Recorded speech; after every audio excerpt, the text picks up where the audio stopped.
Hi hello guys, तुमचं माझ्या चॅनलवर स्वागत आहे. मी स्नेहलता धांडोरे. तर मी एक कविता लिहिलेली आहे, ते तुम्ही ऐकाल अशी मी विनंती करते. तर चला आता आपण व्हिडिओ स्टार्ट करूया. आदिती पण आहे, बसते बाजूला माझ्या.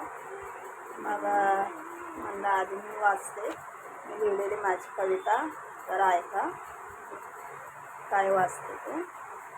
नदीत किंवा तलावात आंघोळ करायला लाज वाटते. नदीत किंवा तलावात गावच्या ठिकाणी आंघोळ करायला लाज वाटते आणि स्विमिंग पूलमध्ये पोहायला फॅशन वाटते.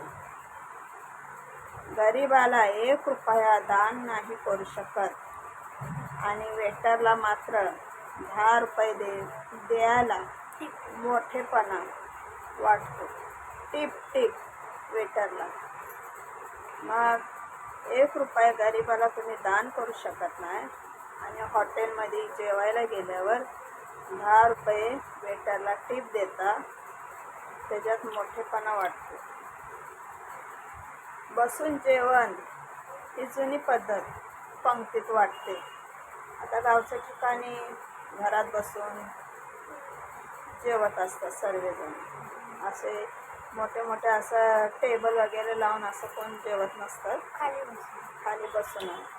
जरी टेबल वगैरे असतं, डायनिंग टेबल बसून, ते असे मोठे मोठे ब्लॉक असतात, मोठे मोठे घरं असतात, म्हणजे मोठे मोठे बंगले म्हणा, बिल्डिंग म्हणा, असे 2-2 मोठे मोठे रूम असतात, तिथं असतात डायनिंग टेबल, तिथं जेवत असतात. पण हे बसून जेवायला ही जुनी पद्धत वाटते, पंक्तीमध्ये वाटते. आणि पार्टीत खाण्यासाठी रांगा लावायला लागतात. पार्टीमध्ये उभा राहून रांगा लावून आपण डिशमध्ये घेतो, ताटामध्ये, आणि उभा राहून खातो. छान वाटते. बहिणीने काही मागितलं असेल तर फालतू वाटतं, फालतू खर्च वाटतो. आणि गर्लफ्रेंडच्या डिमांडला सौभाग्य समजले जाते. बघा, बहिणीनं जर कधी काय मागितलं तर उभं कशाला बहिणीला खर्च करायचा, फालतू वाटतं. आणि गर्लफ्रेंडने मागितलं पैसे तर लय मोठापणा वाटतो, फॅशन वाटते. गरिबांकडून भाजी घेण्याकरिता भाजी घेण्यात कमीपणा वाटतो.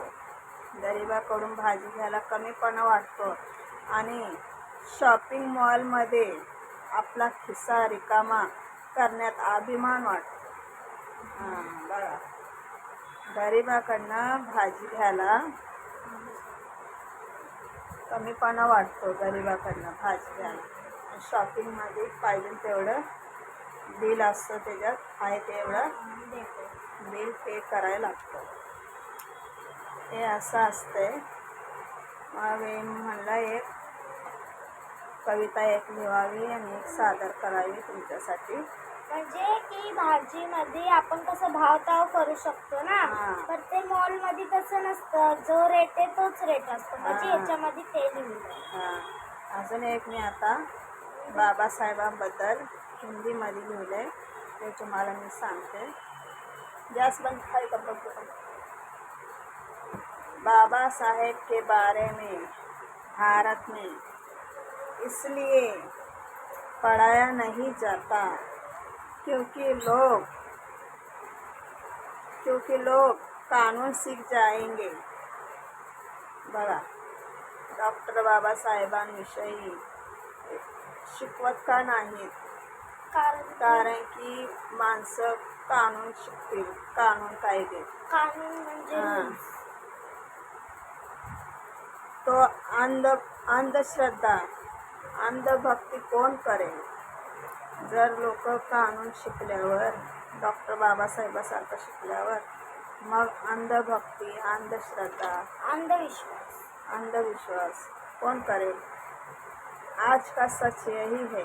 मी हिंदीमध्ये लिहिलं आहे, बघा. मी तरी ते मराठीत तुम्हाला रिपीट करून सांगते. आज का सच यही है, ज्ञान से ही जागरूकता आती है, ज्ञान से म्हणजे ज्ञान. जेवढा अभ्यास आपण करू, ज्ञान घेऊ, त्याच्याने जागरूक होते माणूस, सुशिक्षित होत असतो. डॉक्टर बाबासाहेब काय म्हणतात? शिका, संघटित व्हा, संघर्ष करा. गाईज, मी हा त्यांचा एकच वर्ड माझ्या डोक्यात ठेवलाय आणि मी तेच त्यांचं ते जे बोलले शिका, काय तर शिका, संघटित व्हा, संघर्ष करा, हेच मी एक वर्ड माझ्या मनात ठेवलंय आणि मी तेच करत जाते. मग आता हे काय म्हणलं मी? ज्ञान से ही जागरूकता आती है और जागरूकता से ही इंसान कभी किसी का गुलाम नहीं बनता. नहीं बनता. जेवढा आपण शिकू तेवढं सवरू, संघटित हो, शिका, संघटित व्हा, संघर्ष करा, असं हे डॉक्टर बाबासाहेबांनी आपल्याला सांगितलेलं आहे. शिकला सवरलं तर आपण कोणाचे गुलाम होऊ शकत नाही. आपण आपल्या स्वतःच्या पायावर उभा राहू शकतो. म्हणजे इथं दिलंय की जर तुम्ही शिकला नाही तर काय दुकानात कामाला लागचाल आणि तेच सॅलरी कोणाचे गुलाम नाही बनायचं. नाही आपल्याला बनायचं. स्वतःच्या पायावर उभं राहायचं आणि स्वतः कसं डॉक्टर बाबासाहेब आंबेडकरांनी स्वतःच्या पायावर उभा राहून पूर्ण देशचा कायदा लिहिला त्यांनी. मग आपल्याला पण असंच म्हणजे संविधान लिहिलंय आणि आपल्याला पण आता असंच डोक्यात ठेवायचंय की आपल्याला पण खूप शिकायचंय, खूप मोठं व्हायचं आणि चांगल्या पदावर जायचं.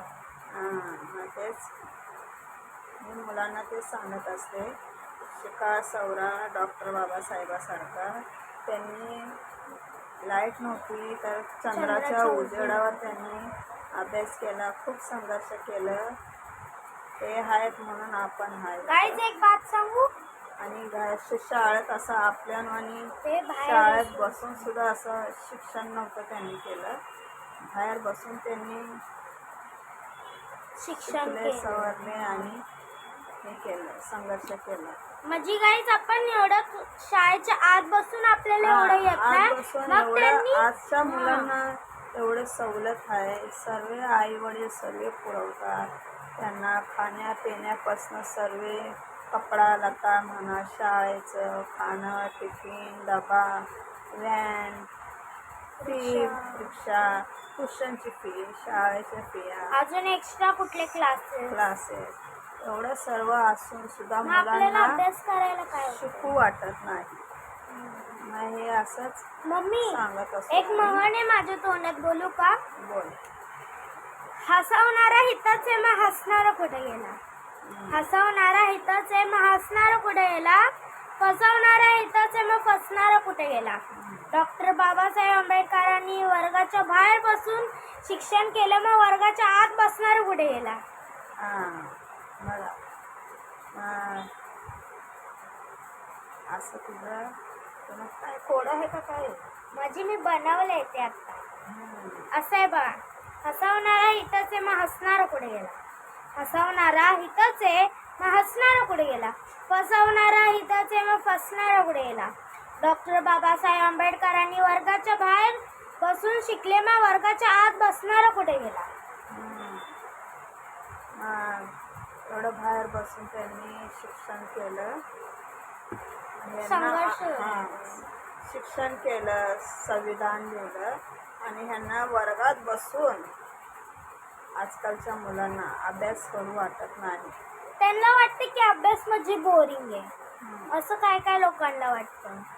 आता तुम्ही माझा व्हिडिओ बघत असाल, तुम्हाला वाटत असेल तर गाईज मी अभ्यास खूप करते. जर तुम्हाला माझे हे बघायचे असेल तर तुम्ही बघू शकता.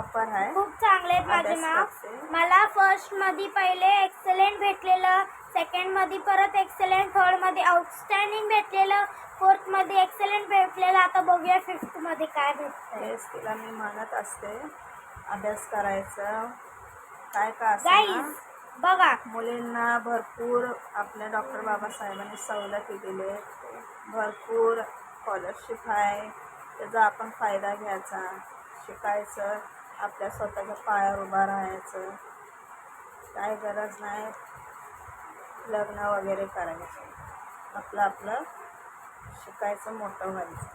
काहीच माझ्या मनात एवढंच आहे की आपले मम्मी पप्पा आपल्याला रोज एवढं चिकन मटन अंडी ह्याच्याशिवाय काहीच देत नाही. मग आपल्याला आता अभ्यास करायला काय होतंय? आहे त्याला पण ह्यांना सगळं अरे चांगलं कपडे लागतात नवीन रोज नवीन. मग आपल्याला सर्व आहे ना. सर्व घेतायत आपले मम्मी पप्पा. मग आपल्याला अभ्यास करायला काय होतंय? फक्त अभ्यासच सांगतायत ना का कपडे धु भांडी धु हे कर ते कर. ते तर नाही सांगत. ते असं तर चला समजू शकतो पण ते तर नाही सांगत. म्हणून मग अभ्यास करायला एवढा तुम्हाला कंटाळा येतोय.